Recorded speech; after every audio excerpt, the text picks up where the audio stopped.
All right. Good evening, everyone.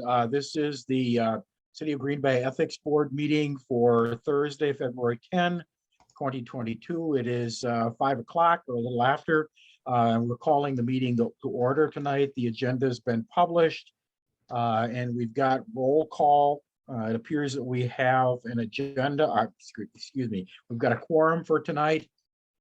So we'll move on to item C on the agenda, and that is approval of the agenda for the February 10, 2022 Ethics Board meeting. Is there a motion to approve?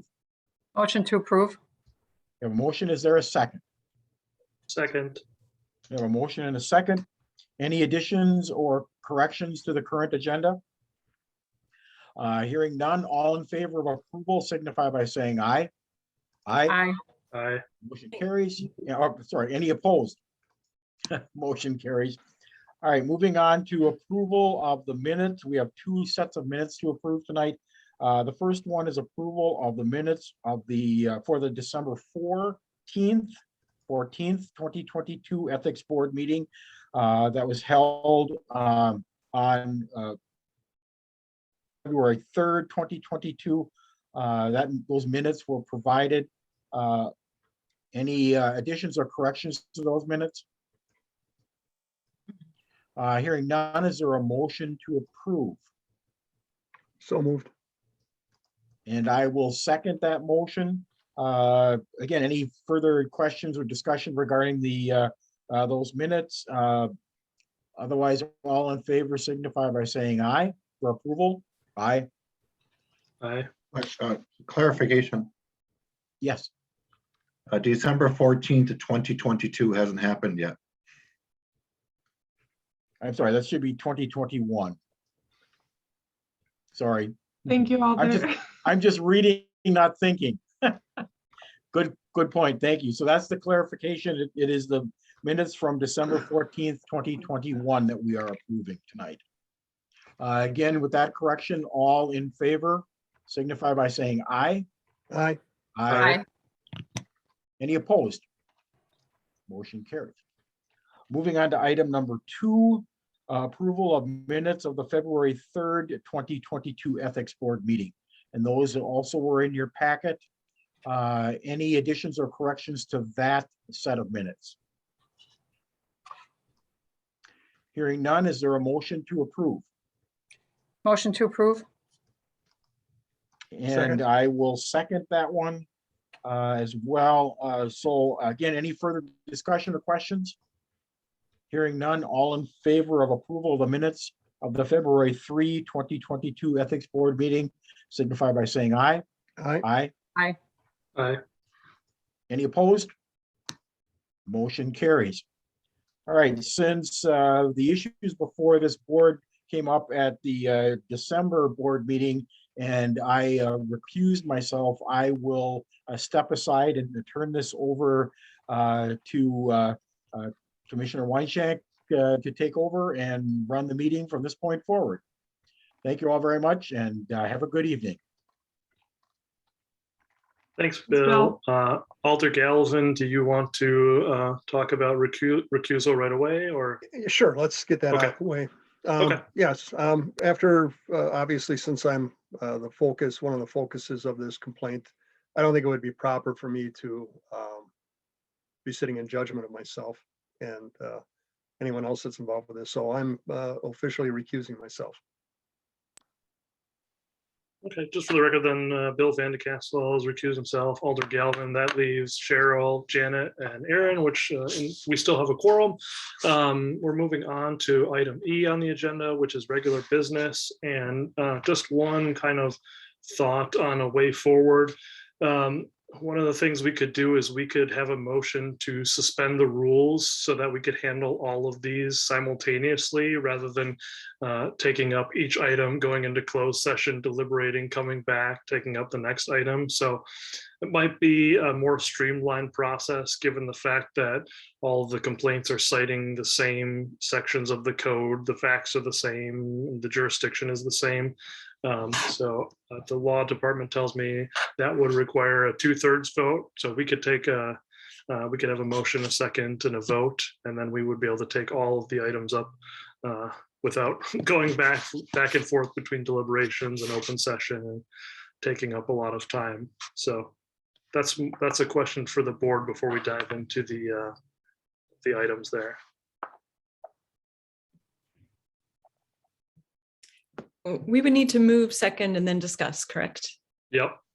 Okay, I'll go ahead and move that we consider the items collectively.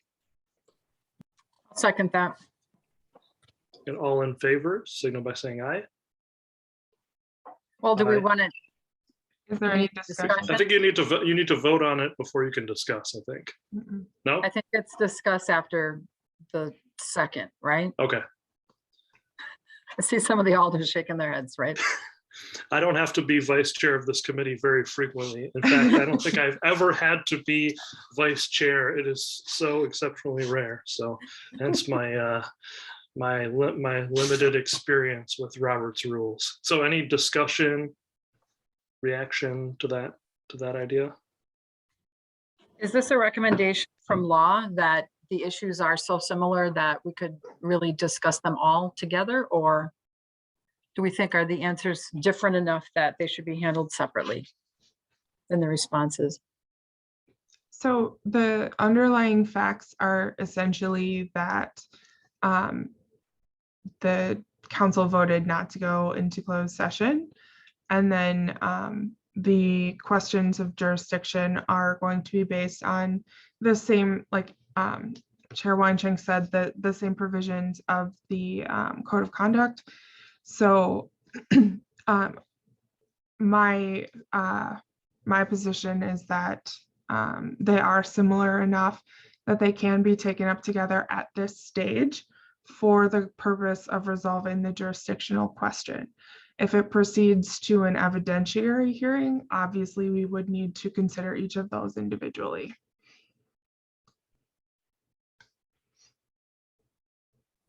Okay,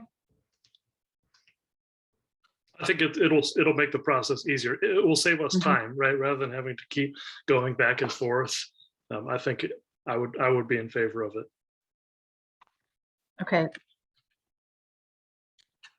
Shall So we there's a vote? motion. There's a motion and a second. All in favor signify by saying aye. Aye. Aye. Any opposed? And the motion carries. All right, so we will move to discussion of possible deliberation, action on ethics complaint filed by Brenda Stoudenmeyer under the City of Green Bay Code of Conduct for elected officials against Mayor Generick, Alders Brunette, Scannell, Stevens, Galvin, Gerlach, and Dorf. And I think the way to proceed is we can let the people who have filed complaint clarify or elaborate on anything, and then we can have questions, and then we can let anyone who would like to respond. But what I want to do is we've read all of the materials that have been submitted, and so I don't think we need a huge amount of time. And I also want to make the point that this should be limited to the jurisdiction questions we asked. Right, this isn't a point to discuss pros and cons of the substantive issue. So I think we can restrict the amount of time to 5 minutes. I think that would be reasonable. Of course, you don't have to say anything if you think writing is sufficient. The same goes for those who have responded. If you want to say something, that's totally fine. If you want to say something as a group and have one person speak, that's also fine. So I think we can allow Brenda her 5 minutes, or as little or as much of that as you want. Then we'll move to Keith. And Lacey is not here. She indicated that her written response was sufficient, so she doesn't want to comment or doesn't need to comment. So we'll start with Brenda. We'll move to the next one, and we can have any questions from board members and questions from anyone who'd like to respond. So I'll turn it over to Brenda if there's anything you want to say, elaborate on, comment on. Sure. Do we need a motion? Do we need a motion to open the floor? I don't think we did last time. Lindsay? That is a very good question. I think last time we just turned it over to the speaker. Okay, I think that's right. Yeah. that I can talk. I did prepare a bit that I'll just state. Thank you, everyone who took time out of their schedule today. So all I'm asking is for a proper ethics review of the code of conduct based on the December 1st, 2020 meeting, when it came to the agenda item brought forward by myself that the city consider taking fluoride out of the treatment process of the city water. I would like to see the ethics board examine the respondents' conduct towards us complainants, because we do not believe that we were treated fairly at the meeting, and the code of conduct should be examined for violation. I understand Robert's Rules of Order grants Common Council the privilege to choose whether or not to open the floor for public discussion. This does not mean that it is okay for council to vote 6-6 to not open the floor, then take turns shaming and berating those of us who showed up and the scientists who find fluoride is harmful to human health at the levels added by our local water utility. I understand that we are not here to discuss water fluoridation, but whether or not the mayor and the 6 council members violated the city code of conduct. The city code of conduct for elected officials, section 4, parts A and B, does not specify nor state that the code only applies if and when the floor is open for public comment. State open records law is irrelevant in this complaint and should not be used to avoid following the city's own code of conduct.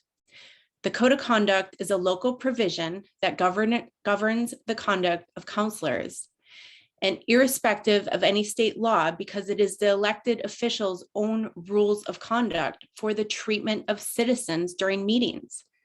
The code can only be interpreted as written, and arguments based on limitations to this code that are not found in the text of the code itself are not relevant and cannot be relied on to allow the council to avoid its own rules. Many statements and actions made by the respondents at the meeting potentially violate the city's code of conduct and should be evaluated for violation of the code sections cited. The vote to open the floor was a 6-6 tie, which I believe should have been called in favor of public interest, because the mayor and council's job is to serve the public and welcome them to the democratic process. Out of 4 of the Protection and Policy Committee members who listened to hours of committee level testimony voted to open the floor at the December 1st meeting. The floor was not open to us complainants after we were led to believe at the Protection and Policy Committee meetings that we would have the opportunity to the full council. And if anybody did not have the opportunity to speak at the P&P committee level, they would be able to speak at the full council meeting. Based on this prior representation, dozens of residents waited an hour or more to speak at the December 1st meeting. During this extending wait, we were not treated with respect for our attempts to participate in local government decision, but rather we had to listen to council members belittle us. The ultimate decision not to open the floor turned insult to injury, and many citizens left the meeting dissatisfied with the mayor and council respondents, denying them the ability to participate in the democratic process regarding an issue that is important to the health and well-being of all who receive a neurotoxicant added to the water by the Green Bay Water Utility. This was the first time in our known history when the floor was not open to public, with dozens waiting to speak, while we had to sit through council members criticizing our issue and shaming us and our efforts to understand the science and public health risks. I appreciate you taking the time to give your attention to this ethics complaint, and I look forward to providing specific evidence of violation when we proceed further. Thank you. All right, I think we can see if there are any questions from any of the board members, and then allow for responses, and then move on to the next complainant. Does that sound reasonable? So any questions from any members of the ethics board? I have a question for you, Brenda, if you could. You've mentioned specifically how council members berated you or shamed you. Can you give me a specific example? I mean, it almost, when I read through your response, it was almost the fact that the floor wasn't opened. Mhm. You was disrespectful, but I'm wondering, it sounded to me like there was more with regards to that. Yeah, let me see if I can find, if you go through the meeting minutes from the December 1st meeting, Mhm. Randy Scannell specifically says like, shame on you. Mhm. You're not scientists. I forget the exact wording. I would have to find the meeting minutes.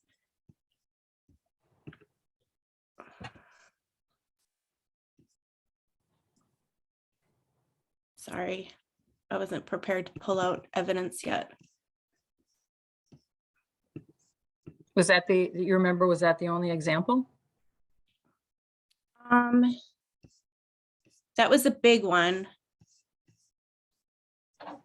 I think I handed in the meeting minutes. Does anybody recall, with the original complaint possibly? I mean, I recall I was actually at that meeting, that council meeting, and I do recall, Alder Gerlach, I feel like she read a statement at that meeting, just kind of Mhm. explaining how she felt about that. I guess I didn't, at the time, didn't think of that as being disrespectful. Did you think that was disrespectful? Is that part of this complaint that Yeah. you're making, or? In my original complaint, Rick North from, let's see exactly his title. He's the former executive vice president of the Oregon American Cancer Society. He specifically, I think I submitted 4 points where Alder Gerlach basically misrepresentative. Brenda, I guess that's not, the complaint is from you. So my question is not with regards to the data or any evidence or anything. I'm really looking towards how you're considering that disrespectful, I guess. I mean, because you can be disagreed with, right? Respectfully. And Alder can say, I don't agree with you. But is that Sure. right? But she gave a lot of false information. That's not really And for I us. pointed it out. Yeah, Brenda, that's not for us to decide at this meeting. Like, we're not researching this issue, this fluoride issue. I'm really kind of looking at, for me, I'm looking at how you were treated at that council meeting. Mhm. I mean, and that's what I'm asking you, I guess. It's for a better clarification with regards to that personal treatment you received. Sure. I mean, I would have to go through the exact meeting minutes again, and I can't find them right now. I have a question. So you cite 2 sections that you think are violated. Section A, be welcoming to speakers and treat them with care and respect. Section B, be fair and equitable in allocating public hearing time to individual speakers. The floor wasn't opened, which the council is not obligated to do. And state open records laws are relevant, even though they're not in the code, right? We're in a system where state law preempts local law. It applies to localities. Federal law is supreme to state laws and local laws. So there's no obligation to open the floor. If there's no obligation and they follow the proper procedures, then there's no speakers. So how can there be any violation of these sections when there weren't any speakers?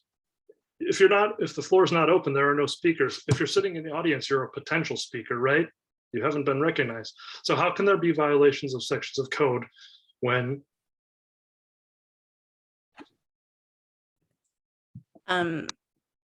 Should council still be able to berate us the way they did? But you're not a speaker. The sections you're citing refer to being a speaker. If there are no speakers, then how can you be berated? No one spoke at the meeting because the vote didn't pass. But how can you be disrespectful to a speaker if there aren't any speakers?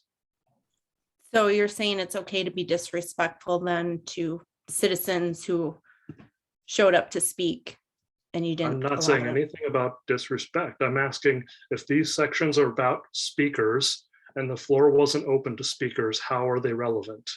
You're a potential speaker sitting in the audience, right? You're not a speaker until you're recognized. I'm the You're the public. public, but the sections of the code you're citing are towards speakers. There were no speakers in this case. So how can those sections be relevant?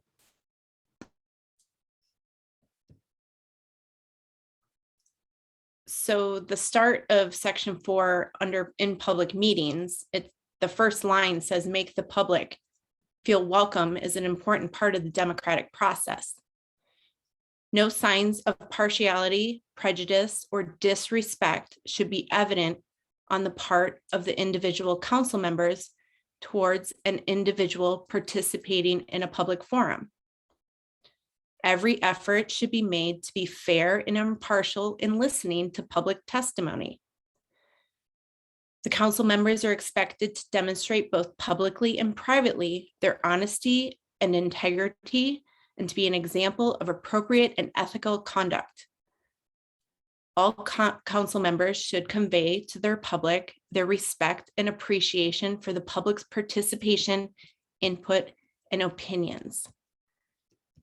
So that's specifically in the code. And then section A and B goes into, the care and respect of the public.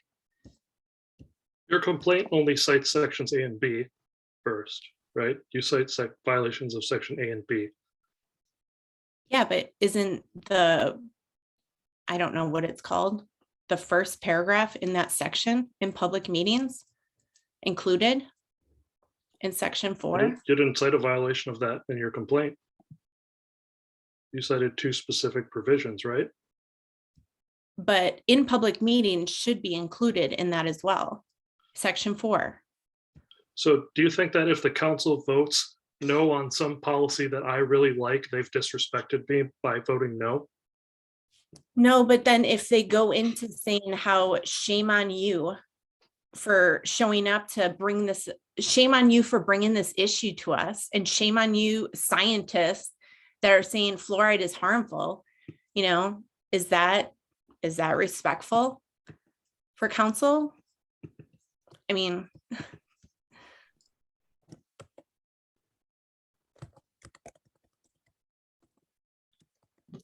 Can I ask, were individuals singled out?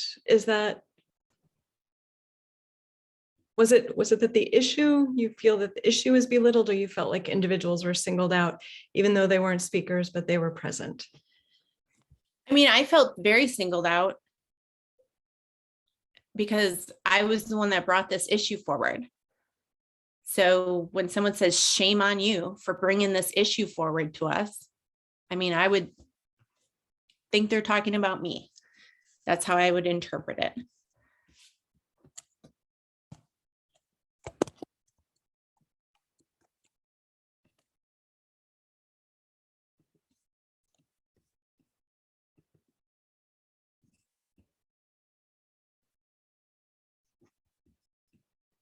I'm thinking, just listening, I was reading the same things when I was looking at this.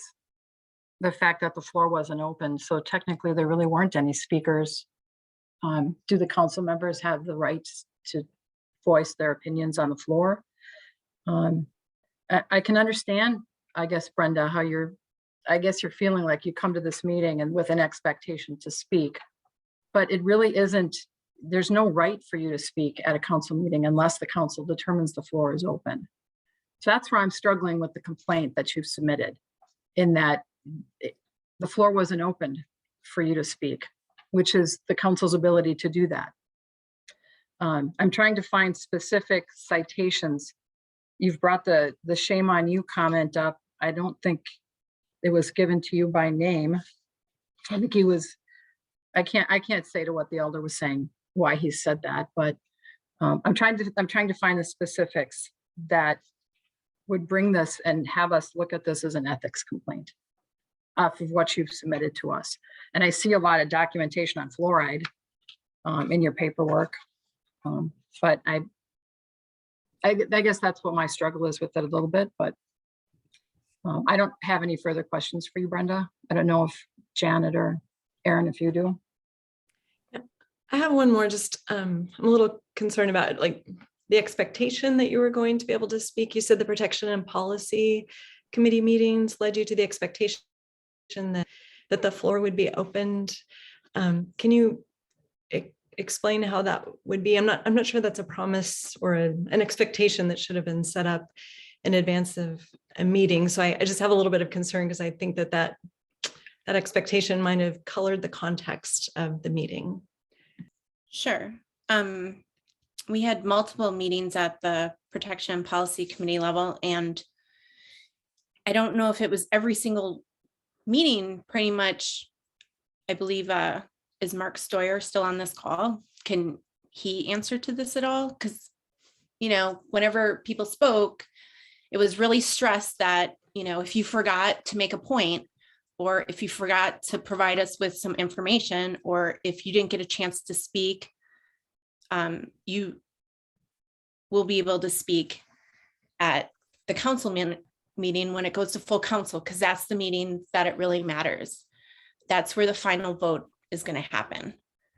So some people didn't speak at those policy committee meetings. They were waiting for the full council to speak at. I know of at least 4 people that were waiting for that full council meeting to speak, and then they never opened the floor. Do you want me to answer that or not? Can you, I don't know, Alder Sawyer, do you remember what was said after the protection and policy meeting? I Well, know what's normally said, but. right. Well, first of all, the meetings were very lengthy, 5-6 hours. We sat through a lot of testimony and we listened to both sides. Generally speaking, whenever I've been at committee level, or a lot of us alders, that many times we will say, this is the committee decision, but it goes to council for final approval. So I'd have to look back at the minutes, but I believe that I did say that, it will go to city council. And I did vote to open the floor, even though I know it took 5.5 hours, at committee. But my take was that, it's not finalized until it gets to council. So that was my initial take. Thank you both for the clarification. I'm not familiar enough with those processes, so thank you.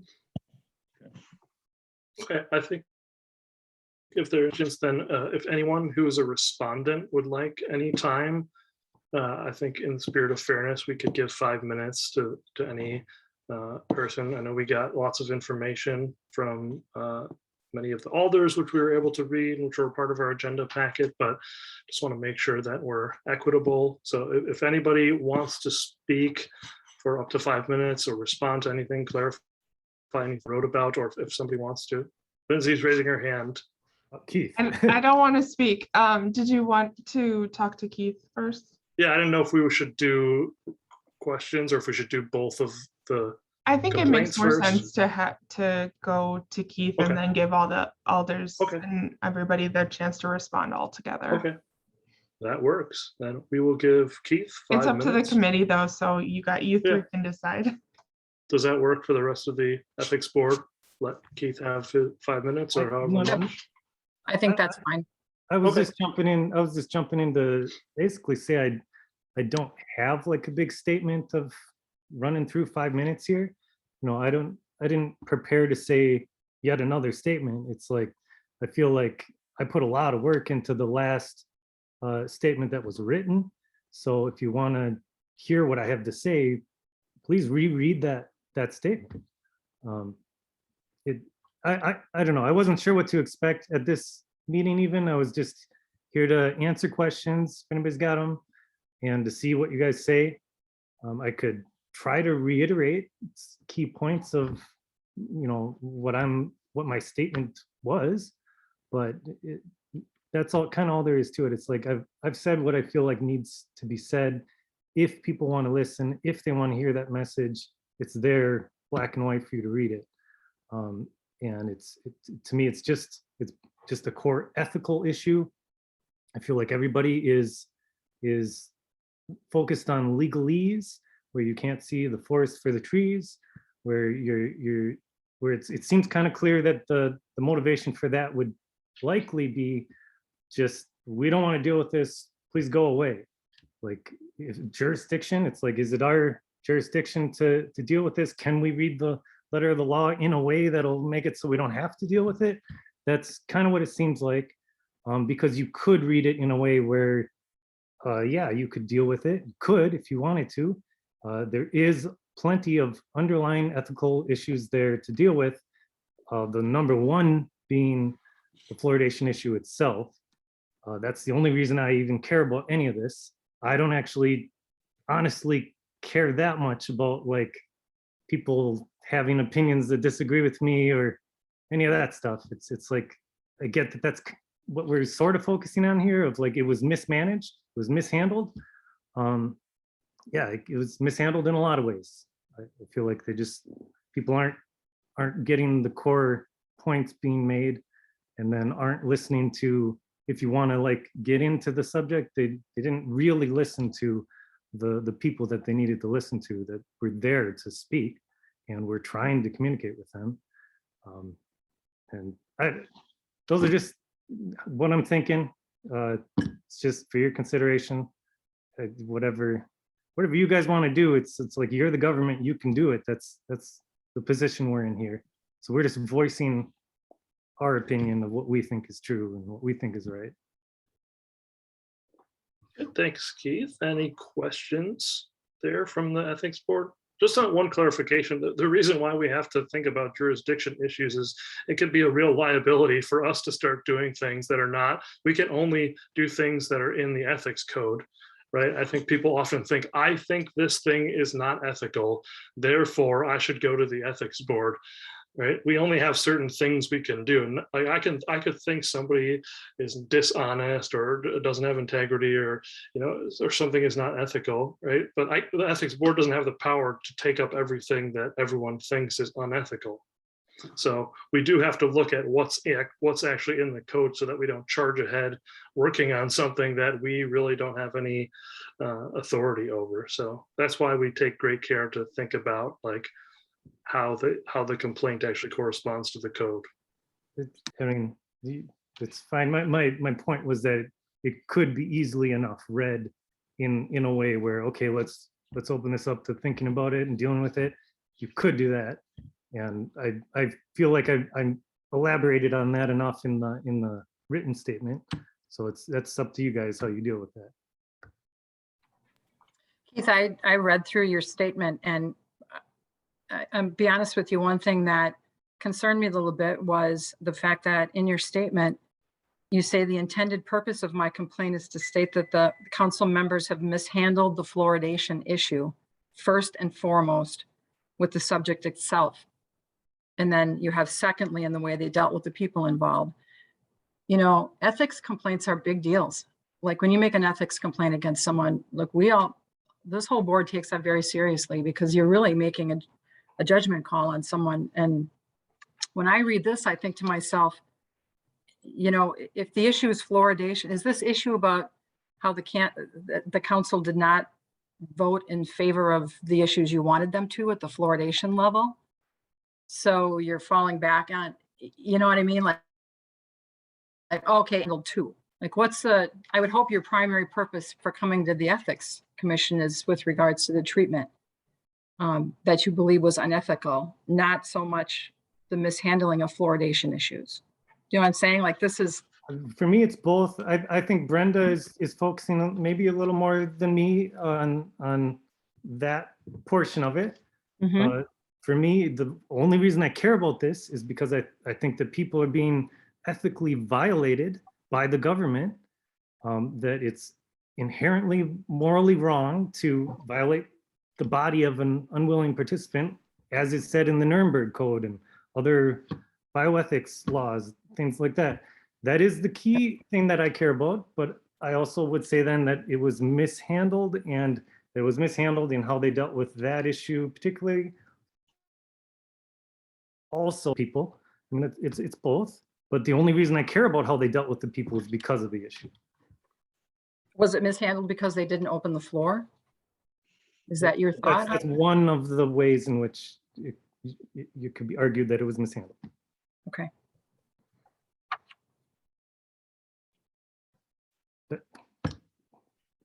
I see two hands, but I want to make sure that we allow time for questions in case any of the board members have questions for Keith based on anything he said or wrote.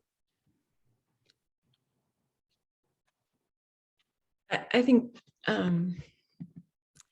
you say that the contention is not whether they would be able to deny the public that day, but whether they should have.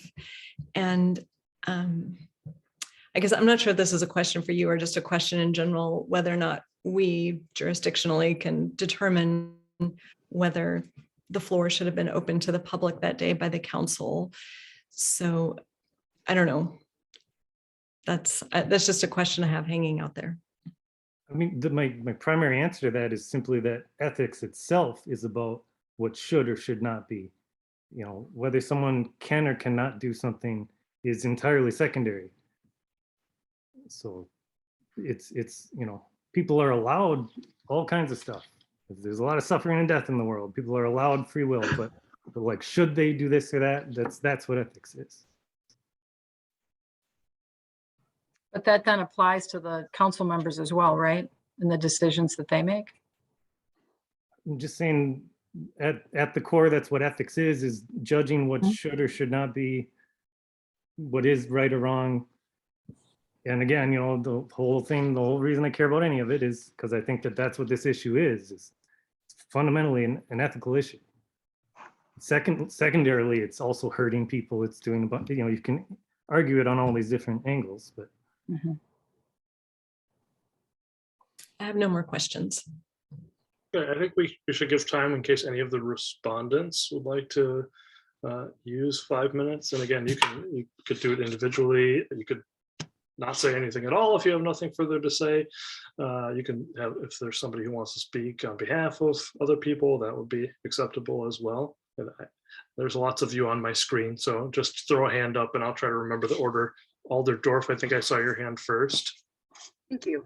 And I will speak on behalf of Alder Barbara Dorf, Alder William Galvin, and Alder Craig Stevens.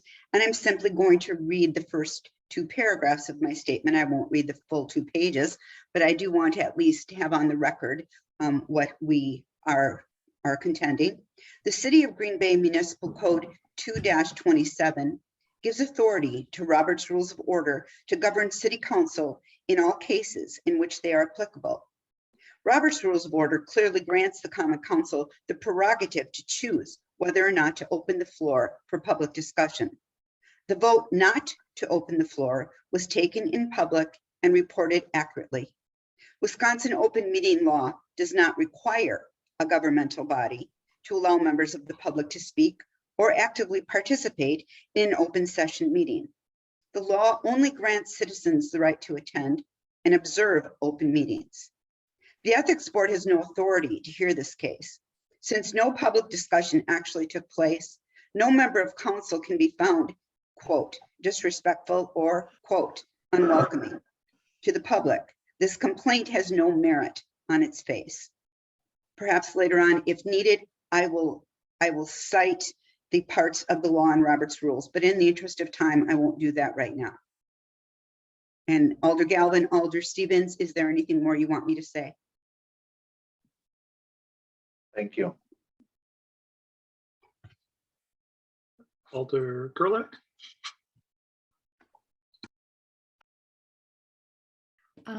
I will speak on behalf of myself, but first of all, I would just like to point out on behalf of Alder Scannell, I distinctly remember hearing him say, "We are not scientists." I heard him say that. We are not scientists. As for me, I received 148 emails about this. I read every single one of them, followed up on every link and website that I was asked to follow up on. If I remember correctly, Ms. Stoudenmeyer called me at home and I took her call and I listened to her and I believed her. And for the first time in my life, I considered that fluoride might not be a good thing. And so I launched into my studies, in addition to all of the follow-up I did from those emails. But those emails took me to the places that made me ultimately make the decision that I was right and that this movement or whatever this was, this effort, this initiative was misguided and was incorrect. I have 3 typed pages of notes from which I spoke. I have them at my fingertips right now. I can read them for you if you wish. I used the first page and a quarter. The last page and 3/4 I didn't speak about, but I have them there. I have the names of the studies. I have the reasons exactly why the scientists came to the conclusions they came. Again, I berated no one. I never used the word shame. I named no one. I stated the science. This was the conclusion I came to. After a lot of research, I completely changed my mind. I think that's what intelligent people sometimes do. I'm sorry, but that I have to stand by what I said.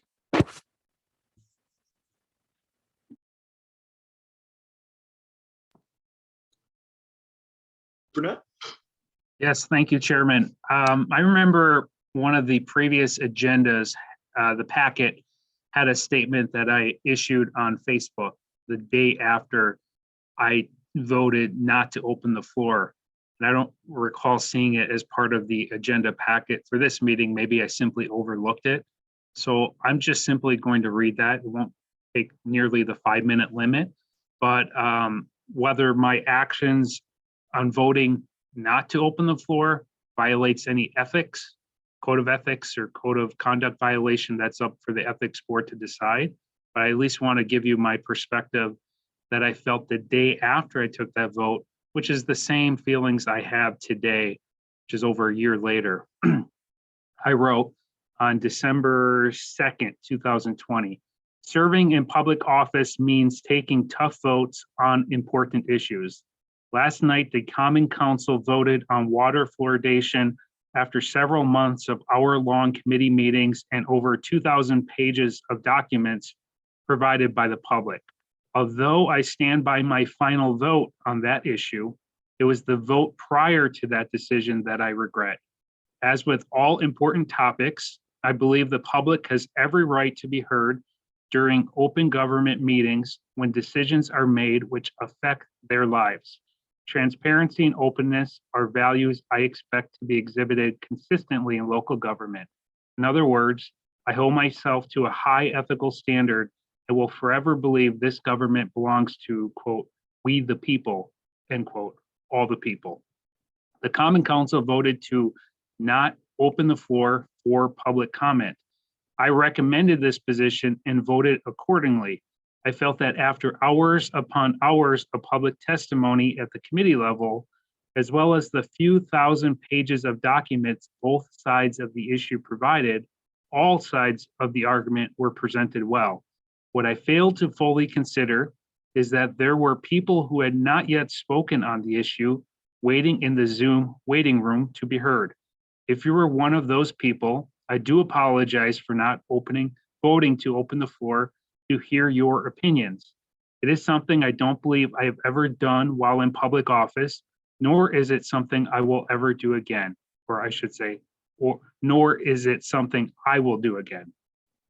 I know in the grand scheme of things, this may be a blip on the radar and not noticed by many. Some of you may be asking why I would even bring it up. Well, simply put, it has been on my conscience since last night, and because this government belongs to you, you have every right to speak during meetings. People in public office have a duty to, they don't live up to the values they hold. Simply what I wrote. I don't regret writing that. I stand by that statement. And as I said, Mr. Chairman and Ethics Board, you felt that my conduct or any conduct was untoward to the public during that meeting. And that is your duty to rule on, but I'll let that statement speak for itself. Thank you.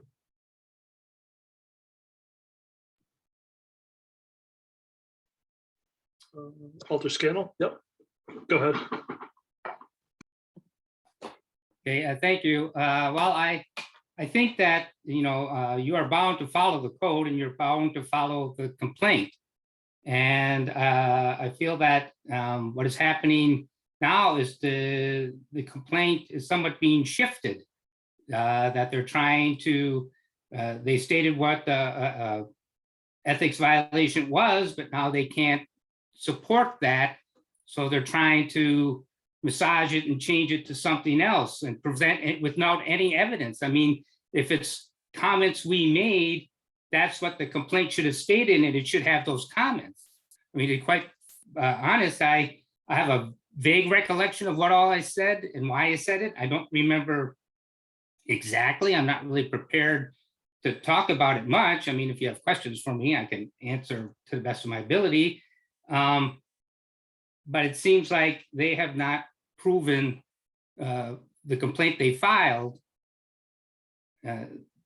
We have the right to not open the floor. And I don't know how anyone can argue against that. And the argument of, a general ethics should be applied. Again, you have to follow the code of conduct, not a general ethics. And the purpose of the general ethics is to re-argue fluoride, which is not the purpose of this body. So I think there's some misconception on the complainant's part about what your job is. And I think they also think that you have some authority over us. It's not that you would have a semi-judicial hearing and come to conclusions of fact and then make a recommendation to council that's passed on to council, and council would then decide. I'm not sure they quite understand the process they're involved in here. So I just feel that they haven't made a valid complaint. And I don't know that having regrets for any alder having regrets about their decision. I've had some regrets. I don't think that's an ethical violation if you do have a regret. And as far as their expectation that they'd be allowed to speak, that's unfortunate that was made. If anything, but that's not an ethics violation either. But if that's their complaint, that they were given an expectation, then they filed a complaint against the wrong person, but I don't even see how that's a violation, because I believe even if I did look at what was said, and it was, he never stated the chair never stated it would be open, but that, I can't remember exact words now, but it would most likely be open, or I can't remember exactly what he said, but he never said it would made it a promise to be open. So that's all I have to say, unless there's any questions about anything for me. Any other comments we could take questions if anybody on the board has questions. If there's anybody else who would like to make a comment in response, Mayor Genrich, yep. Thank you, Chair. I would just concur with the comments of Alder Dorf, the argument that she had made earlier in the meeting here. I think what we have before this body is really a political argument rather than an ethical one as it relates to the city's code of conduct. And so I think this jurisdictional question is an important one to answer, and an important one for the ethics board to answer correctly. And so it's my judgment that obviously all of our citizens can second guess our decisions and our actions, but that's to be handled in a different venue, and that venue is not this body.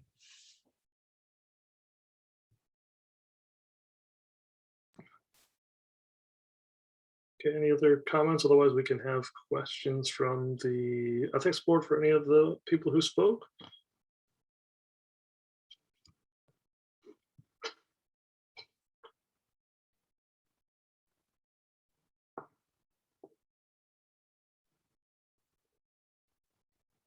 Brenda, is this a response to something somebody said? Because I don't want to get into having everyone go back and forth. I want to give everybody their amount of time, allow for questions, and then proceed on.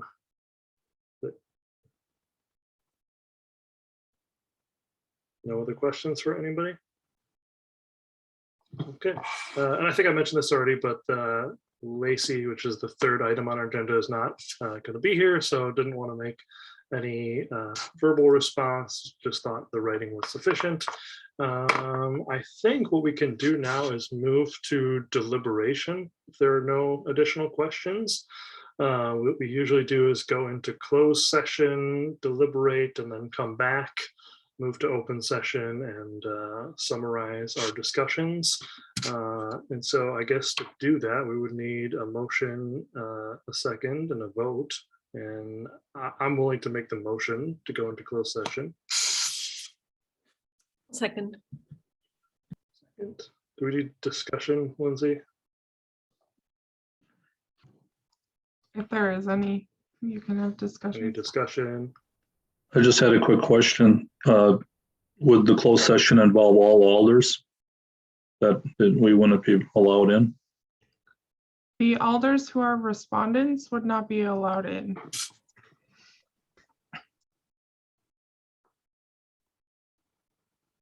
Okay. All in favor? Signify by saying aye. Aye. Aye. Opposed? Aye. Motion carries. And so I'm just going to read the statement that allows us to go into closed session, just so we have that on the record. The board may convene in closed session pursuant to section 19.85 sub 1 sub a of Wisconsin statutes for the purpose of deliberating concerning a case which was the subject of any judicial or quasi judicial trial or hearing before the governmental body. The board will thereafter pursuant to section 19.85 sub 2 Wisconsin statutes to take action on items discussed in closed session if appropriate, and to consider the remainder of the agenda. So I'll have Lindsay scoot us into closed session. We will eventually return and we'll proceed from there.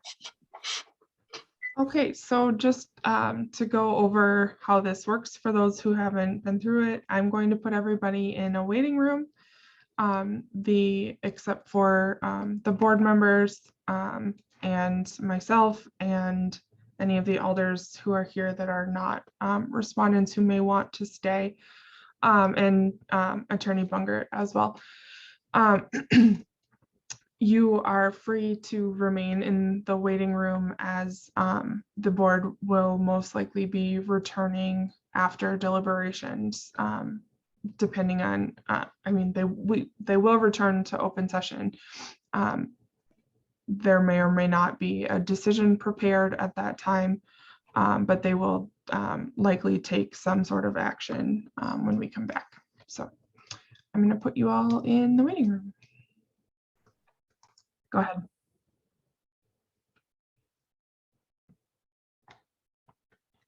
Go ahead. So Eric. I make a motion to go back into open Good to go. session. Yep, we're back. We're still in closed session technically, but we need to move. We need a motion, second, and vote to go back into open session. I can make the motion. Okay. Second. All in favor? Aye. Aye. Opposed? Motion carries. We are now back in open session. We had discussions on the information that we heard this evening and on the reports, the written reports that were submitted by everybody. And we are going to make a motion to have the ethics board direct staff to proceed based on the discussions that we had.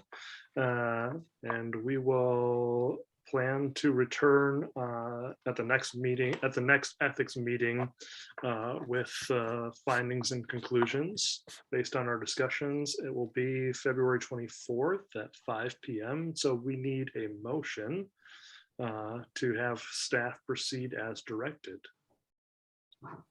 I'll make I that can the motion. I'll motion. Cheryl, second. Second. All in favor, signify by saying aye. Aye. Aye. Any opposed? Motion carries. I'm sorry, guys. I was doing something. Who motioned and seconded? For this one or for the coming this back to one. open session? For this one, we'll do me as the motion, Cheryl as the second. Thank you. Sorry To about have that. staff proceed as directed. So again, we will reconvene on February 24th at 5 p.m. We will discuss the conclusions and findings. The next item on the agenda is simply an informational item. It's just that Benjamin Kadimi voluntarily withdrew his ethics complaint against Mayor Generick and Alders Burnett, Scannell, Stevens, Galvin, Gerlach, and Dorf. Purely informational, no action item needed there. Last item on the agenda is G, adjournment. Need a motion and a second and a vote. I'll move. I'll Second, second. all in favor? Aye. Aye. Aye. Opposed, motion carries, and we are wrapped up. Thanks, everybody. Thanks, everyone, for coming. Thank you.